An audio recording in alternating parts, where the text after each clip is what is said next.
ಅದನ್ನು ಮಾಡಿದವರು ಕೆಲವೇ ಮಂದಿ. ಅದು ಯಾರಿಗೆ ಅಂದರೆ ನನಗೇನೂ ಬೇಡ ಅನ್ನೋ ವ್ಯಕ್ತಿಗೆ ಅದು ಒಲಿಯುತ್ತಂತೆ ಅದು ಮಾಡಲಿಕ್ಕೆ. ನನಗೆ ದುರಾಸೆ ಪಟ್ಟು ಇದು ಮಾಡ್ತೀನಿ, ನನಗೆ ಅದು ಮಾಡಬೇಕು ಇದು ಮಾಡಬೇಕು ಸಾವುಕಾರ ಆಗಬೇಕು ಅನ್ನೋದು ಒಲಿಯಲ್ಲ.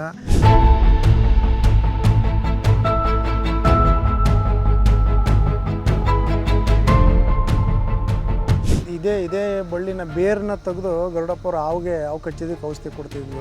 ಮನೆ ಮುಂದೆ ಹಾಕೋ ಮನೆ ಅಂಗಳದಲ್ಲಿ ಎಲ್ಲರೂ ಹಾಕೊಳ್ಳೋದ್ರಿಂದ ಘಮ ಘಮ ಅಂತ ಪರಿಮಳ ಬರ್ತಾ ಇರುತ್ತೆ. ಇದನ್ನ ಗಿಡ ಹಾಕಿದ್ರೆ ಹಾವುಗಳು ಬರಲ್ಲ ಅಂತೆ ಮನೆ ಹತ್ರ.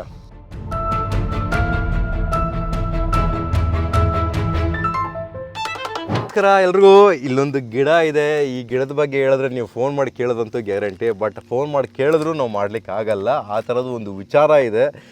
ಸೊ ಜಗತ್ತಿನಲ್ಲಿ ತುಂಬ ಕಾಸ್ಟ್ಲಿ ಆದಂತಹ ಒಂದು ವಿಚಾರ, ತುಂಬ ಬೆಲೆ ಬಾಳುವಂತಹ ಒಂದು ವಿಚಾರ. ಆ ವಿಚಾರಕ್ಕೆ ಸಂಬಂಧಪಟ್ಟಂತೆ ಈ ಬಳ್ಳಿ ಬಳಕೆ ಆಗುತ್ತೆ. ಈ ಬಳ್ಳಿ ತಾಂತ್ರಿಕವಾಗೂ ಬಳಕೆ ಆಗುತ್ತೆ ಮತ್ತು ಆರೋಗ್ಯಕ್ಕೂ ಬಳಕೆ ಆಗುತ್ತೆ. ಅದೇ ಚಿನ್ನ ಮಾಡಲಿಕ್ಕೂ ಆಗುತ್ತೆ. ಮಂಜಣ್ಣ ಇದ್ದಾರೆ ಇಲ್ಲಿ. ಈ ಚಿನ್ನ ಮಾಡೋ ವಿಚಾರನ ಮಂಜಣ್ಣವರೇ ತಿಳಿಸ್ಕೊಟ್ಟಿದ್ದು. ಈಗ ಯಾರೋ ಒಬ್ಬರು ವಿಡಿಯೋ ಮಾಡಿ ಹಾಕಿದ್ದಾರೆ ಒಬ್ಬರು, ಅವ್ರಿಗೂ ಕೂಡ ಇವರೇ ತಿಳಿಸ್ಕೊಟ್ಟಿದ್ದು ಹಿಂಗೆ ಅಂತ. ಯಾಕೆ ಅಂದರೆ ಅದು ಅವ್ರ ಗುರುಗಳು ಮಾಡಿದ್ರು. ಮಾಡಿ ಅಲ್ಲಿ ಅದು 10% ಬಂದಿತ್ತು. 10% ಬಂದಿತ್ತಾ? 10% ಬಂದಿತ್ತು. ಬೆಳ್ಳಿ ಮಾಡಿದ್ದು. ಬೆಳ್ಳಿ ಮಾಡಿದ್ರಾ? ಚಿನ್ನನೂ ಮಾಡ್ಬೋದು, ಬೆಳ್ಳಿನೂ ಮಾಡ್ಬೋದಂತೆ. ಅಂದರೆ ಇದ್ರದ್ದು ಈ ಎಲೆಯಲ್ಲಿ ಪಾದರಸನ ಹರ್ಕೊಬೇಕು, ಅದನ್ನ ಗಟ್ಟಿ ತರಬೇಕು. ಗಟ್ಟಿ ತಂದು ಅದೊಂದು ವಿಧಾನ ಇದೆ. ನನಗಂತೂ ಫೋನ್ ಮಾಡಿ ಕೇಳಬೇಡಿ, ನಾನು ಮಾಡೋಕೆ ಹೋಗಿಲ್ಲ. ಯಾಕೆಂದರೆ ಅದು ಮಾಡೋದ್ರಿಂದ ತುಂಬ ಡೇಂಜರು. ಅದನ್ನು ಮಾಡಿದವರು ಕೆಲವೇ ಮಂದಿ. ಅದು ಯಾರಿಗೆ ಅಂದರೆ ನನಗೇನೂ ಬೇಡ ಅನ್ನೋ ವ್ಯಕ್ತಿಗೆ ಅದು ಒಲಿಯುತ್ತಂತೆ ಅದು ಮಾಡಲಿಕ್ಕೆ. ನನಗೆ ದುರಾಸೆ ಪಟ್ಟು ಇದು ಮಾಡ್ತೀನಿ, ನನಗೆ ಅದು ಮಾಡಬೇಕು ಇದು ಮಾಡಬೇಕು ಸಾವುಕಾರ ಆಗಬೇಕು ಅನ್ನೋದು ಒಲಿಯಲ್ಲ. ಅಕಸ್ಮಾತ್ ಮಾಡಿದವರು ಕೂಡ ಉಳಿಯಲ್ಲ ಅನ್ನೋ ಒಂದು ಮಾಹಿತಿ ನಮಗಿದೆ. ಏನು ಮಾಹಿತಿ ಅದು? ಇದು ನಾಗಾರ್ಜುನ ಅನ್ನೋ ಹಿಂದೆ ರಾಜ ಆಂಧ್ರದಲ್ಲಿ ಇದ್ರಂತೆ. ಅವರು ನನ್ನ ರಾಜ್ಯದಲ್ಲಿ ನನ್ನ ದೇಶದಲ್ಲಿ ಯಾರೂ ಕೂಡ ಬಡವರು ಇರಬಾರ್ದು ಅಂತ ಹೇಳ್ಬಿಟ್ಟು ಚಿನ್ನ ಮಾಡೋ ರಸವಿದ್ಯೆ ಗೊತ್ತಿತ್ತು ಅಪ್ಪನಿಗೆ. ಅದು ಯಾರು ಇರಬಾರ್ದು ಅಂತ ಹೇಳ್ಬಿಟ್ಟು ಎಲ್ಲರಿಗೂ ಚಿನ್ನ ಮಾಡಿ ಮಾಡಿ ಮಾಡಿ ರಸವಿದ್ಯೆಯಿಂದ ಎಲ್ಲರಿಗೂ ದಾನ ಧರ್ಮ ಮಾಡಿ ಯಾರು ಬಡವರೇ ಇರಲಿಲ್ಲ. ಅವಾಗ ಒಮ್ಮೆ ಈ ನಾರದ ಗೊತ್ತಲ್ಲ, ನಾರದ ಮಹಾಮುನಿಗಳು ಹಿಂಗೆ ಭೂಮಿ ಮೇಲೆ ಸಂಚರಿಸುವಾಗ ಏನು ಇದರಲ್ಲಿ ಯಾರು ಈ ರಾಜ್ಯದಲ್ಲಿ ಯಾರು ಬಡವರೇ ಇಲ್ವಲ್ಲ ಅಂತ ತಿಳ್ಕೊಂಡಾಗ ಇದು ನಾಗಾರ್ಜುನನ ರಾಜ ಎಲ್ಲರಿಗೂ ಚಿನ್ನ ಮಾಡಿ ಮಾಡಿ ಮಾಡಿ ಕೊಟ್ಟು ಎಲ್ಲರನ್ನು ಶ್ರೀಮಂತರು ಮಾಡಿಬಿಟ್ಟಿದ್ನಂತೆ. ಅವಾಗ ಈ ಮಹಾಲಕ್ಷ್ಮಿಗೆ ಹೋಗ್ಬಿಟ್ಟು ನಾರದ ಮುನಿ ಫಿಟ್ಟಿಂಗ್ ಇಟ್ಬಿಟ್ರಂತೆ. ಅಮ್ಮ ಮಹಾಲಕ್ಷ್ಮಿ, ನಿನಗೆ ಇನ್ಮೇಲೆ ಯಾರು ಪೂಜೆ ಮಾಡಲ್ಲ ಭೂಲೋಕದಲ್ಲಿ, ಆ ರೀತಿ ಮಾಡ್ತಾ ಇದಾರೆ. ಯಾಕಂದ್ರೆ ಎಲ್ಲ ಚಿನ್ನ ಇವರೇ ಮಾಡ್ಬಿಡ್ತಾ ಇದಾರಲ್ಲ, ಇನ್ನು ಲಕ್ಷ್ಮಿ ಇಲ್ಲಿ ಕೇಳ್ತಾರೆ. ಯಾರು ಕೈ ಮುಗಿತಾರೆ? ಲಕ್ಷ್ಮಿ ಕೇಳ್ತಾರ ಬೇಡ್ತಾರ? ಹಣಕಾಸಿಗೆ ಲಕ್ಷ್ಮಿ ಬಿಡ್ತಾರೆ ಜನ. ಬೇಡ್ತಾರೆ. ಯಾಕೆ ಅಂತ ವಿಚಾರಿಸಿದಾಗ ನಾರದ ಮುನಿ ಹೇಳೋದು, ನೋಡಮ್ಮ ಈ ತರ ನಾಗಾರ್ಜುನನ ರಾಜ ಎಲ್ಲರಿಗೂ ಚಿನ್ನ ಇದನ್ನೆಲ್ಲ ದಾನ ಮಾಡ್ತಾ ಇದ್ದಾನೆ ಚಿನ್ನ ರಸವಿದ್ಯೆಯಿಂದ ಅಂತ ಹೇಳ್ಬಿಟ್ಟು ಫಿಟ್ಟಿಂಗ್ ಇಟ್ಬಿಟ್ರಂತೆ ನಾರದ ಮಹಾಮುನಿ. ಆಗ ಮಹಾವಿಷ್ಣು ಹತ್ರ ಮಹಾಲಕ್ಷ್ಮಿ ಹೋಗಿ ಈ ತರ ನಡೀತಾ ಇದೆ ಅಂತ ಹೇಳ್ಬಿಟ್ಟು ಅವ್ರನ್ನ ಏನೋ ಅದನ್ನ ಸಂಹಾರ ಮಾಡ್ದಂಗ ಏನೋ ಅವ್ರಿಗೇನೋ ಒಂದು ಇದಾಗೋ ಥರ ಏನೋ ಒಂದು ಶಾಪ ಕೊಟ್ಟರು ಏನೋ. ಅವಾಗಿಂದ ಅದು ಆ ಥರ ಮಾಡಿದವರು ಸುಮಾರು ಜನ ಉಳಿಯಲ್ಲ. ಈಗ ಒಂದು ಶಾಪಕ್ಕೆ ಗುರಿ ಆಗ್ತಾರೆ ಅಂತ. ಲಕ್ಷ್ಮಿ ಕೋಪಕ್ಕೆ ಗುರಿ ಆಗ್ಬೋದು. ಸೊ ಏನಿಲ್ಲ ಸ್ವಾಮಿ, ಎಲ್ಲರೂ ಸಾವುಕಾರ ಆಗ್ಬಿಟ್ರೆ ಈ ಒಂದು ಆರ್ಥಿಕವಾಗಿ ಏರಿಳಿತ ಉಂಟಾಗ್ಬಿಡುತ್ತೆ. ಈಗ ಎಲ್ಲರೂ ಸಾವುಕಾರ ಇದ್ರೆ ಯಾರು ತಾನೇ ಕೆಲಸ ಮಾಡ್ತಾರೆ? ಯಾರು ತಾನೇ ಇನ್ನೊಬ್ರು ಕೆಲಸ ಮಾಡ್ತಾರೆ? ಈಗ ನಾವೆಲ್ಲ ಸಾವುಕಾರ ಇದ್ರೆ ನಾವೇ ಯಾಕೆ ಹಿಂಗೆ ಸುತ್ತಬೇಕಾಯ್ತು ಮಳೆ ಗುಂಡೆ ಎಲ್ಲ ಓಡಿಸ್ಕೊಂಡು ಎಲ್ಲರ ತೆಗೆದು ದುಡ್ಡಿತ್ತಂದ್ರೆ ಅವನು ಕೂಲಿಯನ್ನು ಹುಡುಕಕ್ಕೆ ಹೋಗ್ತಾನೆ. ಇಲ್ಲ ಎಲ್ಲರೂ ಸಾವುಕಾರರಾಗ್ಬಿಟ್ಟು ಒಂದು ಪ್ರಕೃತಿ ಅಸ್ತವ್ಯಸ್ತ ಆಗ್ಬಿಡುತ್ತೆ. ಬಡವರು ಇರಬೇಕು, ಸಾವುಕಾರನೂ ಇರಬೇಕು ಜಗತ್ತಿನಲ್ಲಿ. ಇದು ಕಲಿಯುಗ ಅಲ್ವಾ ಆ ರೀತಿ. ಯಾಕಂದ್ರೆ ಬೇರೆ ಯುಗಗಳಲ್ಲಿ ಕಷ್ಟನೇ ಇರಲ್ಲ, ಸತ್ಯಯುಗದಲ್ಲಿ ಯಾರಿಗೂ ಹಸಿವೆ ಇರಲ್ಲ ಅಂತೆಲ್ಲ ಸತೀಶ್ ಅಣ್ಣವ್ರು ಹೇಳಿದ್ದಾರೆ. ಹೌದು, ಸತೀಶ್ ಅಣ್ಣವ್ರ ವಿಡಿಯೋದಲ್ಲಿ ಹೇಳಿದಾರಲ್ಲ ಅವರು. ಯಾಕಂದ್ರೆ ಈಗ ಈ ಯುಗದಲ್ಲೇ ಎಲ್ಲವೂ ಇದೆ, ಸುಖನೇ ಇದೆ. ಈ ಯುಗದಲ್ಲಿ ಸುಖನೂ ಇದೆ, ಮತ್ತು ಏನು ಕರ್ಮನೂ ಅನುಭವಿಸ್ಬೇಕಾಗತ್ತೆ, ಕಷ್ಟನೂ ಅನುಭವಿಸ್ಬೇಕಾಗತ್ತೆ. ಯಾಕಂದರೆ ನೋಡಿ, ಪ್ರಪಂಚ ಹೆಂಗೆ ಅಂದರೆ ಈ ಲೋಕಗಳು ಏನು ಮೇಲ್ಗಡೆ 7 ಲೋಕ, ಕೆಳಗಡೆ 7 ಲೋಕ, ಮಧ್ಯದಲ್ಲಿರೋ ಲೋಕ ಲೆಕ್ಕ ಇಟ್ಟಿಲ್ಲ. ಸೊ ಈ 7 ಲೋಕಗಳು ಇರ್ತದಲ್ಲ, ಎಷ್ಟು 14 ಲೋಕ ಬರ್ತದೆ. 14 ಹಾಂ. ಸೊ 14 ಲೋಕ, ಮಧ್ಯ ಲೋಕ ಇದು ಬಿಟ್ಟಿರ್ತಾರೆ ಈ ಪ್ರಪಂಚದಲ್ಲಿ. ಅಂದರೆ ಈ ಪ್ರಪಂಚದಲ್ಲಿ ಹಿಂಗೆ ಅಂದರೆ ಇಲ್ಲಿ ಎಲ್ಲವೂ ಇದೆ ಈ ಜಗತ್ತಿನಲ್ಲಿ. ಕೆಳಗಡೆ ಹೋಗ್ತಾ ಹೋಗ್ತಾ ಕಷ್ಟ, ಪಾತಾಳಕ್ಕೆ ಹೋಗ್ತಾ ಹೋಗ್ತಾ ಹೋಗ್ತಾ ಇನ್ನೂ ಅತ್ಯಾಚಾರ ಅನಾಚಾರ ಏನೇನಿದೆಯೋ ಎಲ್ಲದೂ ತುಂಬ ಕಠಿಣ ಇರ್ತದೆ. ಮೇಲೆ ಹೋಗ್ತಾ ಹೋಗ್ತಾ ಹೋಗ್ತಾ ಏನೂ ಇರಲ್ಲ, ಎಲ್ಲವೂ ಪುಣ್ಯ, ಎಲ್ಲ ಆಸೆಗಳನ್ನು ಬಿಟ್ಟು ಎಲ್ಲ ಬದುಕ್ತಾ ಇರೋರು ಇರ್ತಾರೆ. ಹಂಗೆ ಪ್ರಪಂಚ ಹೆಂಗಿರುತ್ತೆ ಅಂತ ಹೇಳ್ಬಿಟ್ಟು ಸತೀಶ್ ಅಣ್ಣವ್ರ ವಿಡಿಯೋದಲ್ಲಿ ತುಂಬ ವಿಚಾರಗಳನ್ನ ತಿಳಿಸ್ಕೊಟ್ಟಿದ್ದಾರೆ, ಇದೇ ರೀತಿಯ ವಿಚಾರಗಳದು. ಸೊ ಹಾಗಾಗಿ ಈ ಒಂದು ಆರ್ಥಿಕತೆ ಅಸ್ತವ್ಯಸ್ತ ಆಗಿಬಿಡುತ್ತೆ ಅಂತ. ಯಾರೂ ಇದು ಪ್ರಯೋಗ ಮಾಡಲಿಕ್ಕೆ ಹೋಗ್ಬೇಡಿ, ಚಿನ್ನ ಮಾಡಬೇಕು ಅದು ಮಾಡಬೇಕು ಅಂತ. ಆ್ಯಂಡ್ ತುಂಬ ಜನ ಇದನ್ನು ಪ್ರಯೋಗ ಮಾಡಿದ್ದಾರೆ, ಎಷ್ಟೋ ಜನ ಮಾಡಿದ್ದಾರೆ ಇದನ್ನು ಚಿನ್ನ ಮಾಡೋದು.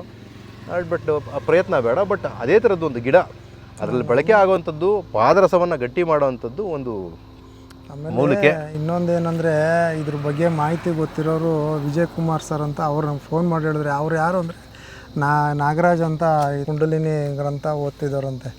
ಅವ್ರ ಮಗ ಅವರು ವಿಜಯ್ ಕುಮಾರ್ ಅಂತ, ಅವರು ತುಂಬ ಚೆನ್ನಾಗಿ ಭಗವದ್ಗೀತೆ ಅದೆಲ್ಲ ಬಾಯಿಪಾಠ ಕಂಠಪಾಠ ಆಗ್ಬಿಟ್ಟಿದೆ ಅವ್ರಿಗೆ, ಸಖತ್ತಾಗಿ ಅದು ಅರ್ಥ ಸಮೇತ ಹೇಳ್ತಾರೆ.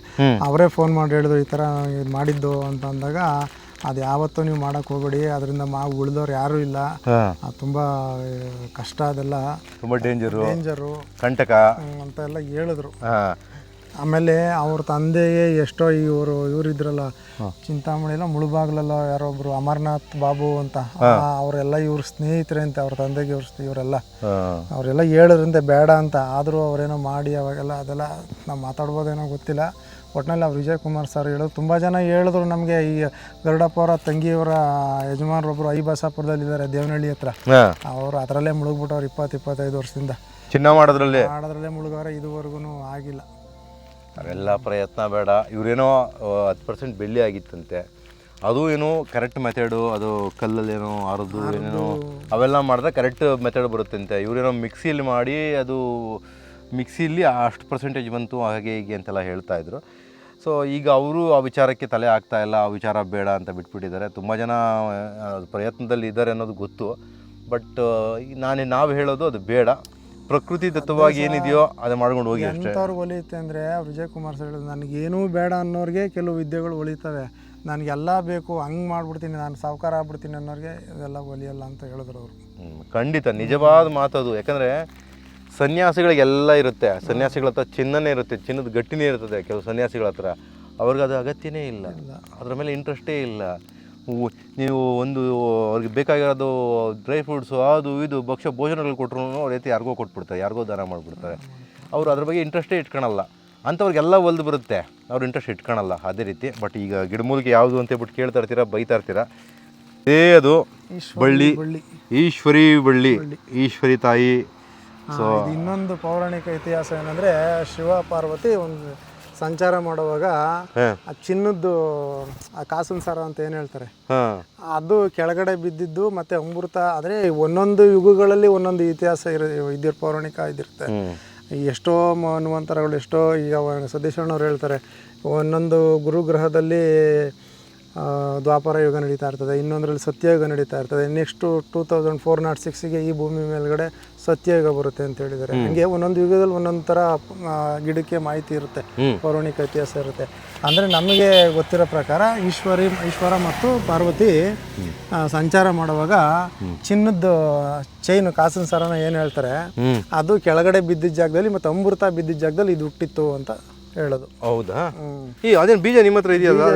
ಇದು ಹೆಂಗಿದೆ ಅಂದರೆ, ಅದು ಕುಕ್ಕೆ ನಿಮಗೆ ತೋರಿಸಿದ್ನಲ್ಲ, ಈ ಆಭರಣಗಳನ್ನ ಕಟ್ಟಿಡೋದಕ್ಕೆ ಹಿಂಗೆ ಒಂಥರ ಕುಕ್ಕೆ ಟೈಪ್ ಹೂ ಬುಟ್ಟಿ ಥರ ಹಂಗೆ ಮುಚ್ಕೊಂಡಿರುತ್ತೆ.